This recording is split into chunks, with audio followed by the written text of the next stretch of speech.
नेपाल साफ महिला च्याम्पियनसिपको सेमिफाइनलबाट बाहिरिएको छ। भारतको गोवामा जारी च्याम्पियनसिपमा नेपाल बङ्गलादेशसँग 2-1ले पराजित हुँदै उपाधि दौडबाट बाहिरिएको हो।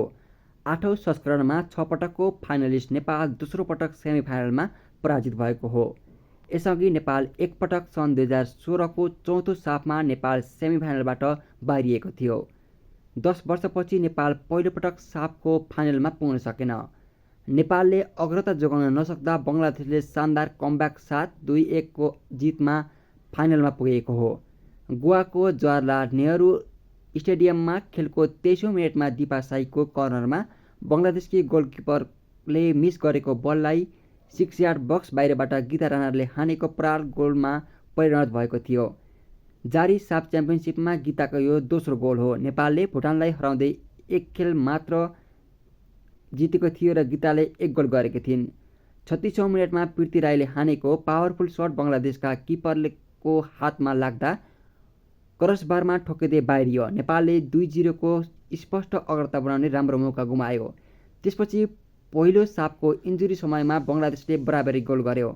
ऋतु पूर्णा चकमाले कर्नरबाट सिधै गोल गरिन्। उनले कर्नर प्रहार नेपालकी गोलकिपर एन्जेला तुम्बाबो सुब्बाको हातमा लागेर गोलमा परिणत भएको थियो।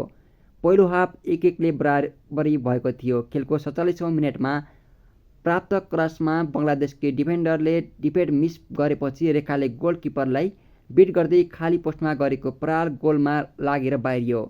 69औं मिनेटमा सोरेलिमले प्रहार थोरैले आकर्षियो। 68औं मिनेटमा बङ्गलादेशकी सागरिकाले हानेको प्रहारलाई गोलकिपर एन्जेलाले उत्कृष्ट बचावट गरिन्। नेपालकी दिपाले 90औं मिनेटमा पाएको मौकालाई सदुपयोग भने गर्न सकेनन्। दोस्रो हाफमा दुवै टिमबाट गोल हुन सकेन। निर्धारित 90 मिनेटको खेलमा 1-1 बराबरी रोकियो। तर इन्जुरी समयमा तौरा खातुनको क्रसमा गीता राणा क्लियर गर्न खोजेको प्रहार पृथ्वीको घोडामा लाग्दै गोलमा परिणत भयो। गोल भने सागरिकाको नाममा गोल दिइएन।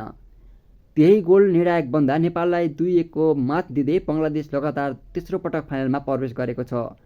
बङ्गलादेश लगातार 2 पटकको विजेता हो। बङ्गलादेशले 2 पटक उपाधि जित्दा नेपाल 2 पटक फाइनलमा हारेको थियो। यो पटक सेमिफाइनलमा पराजित हुन पुग्यो।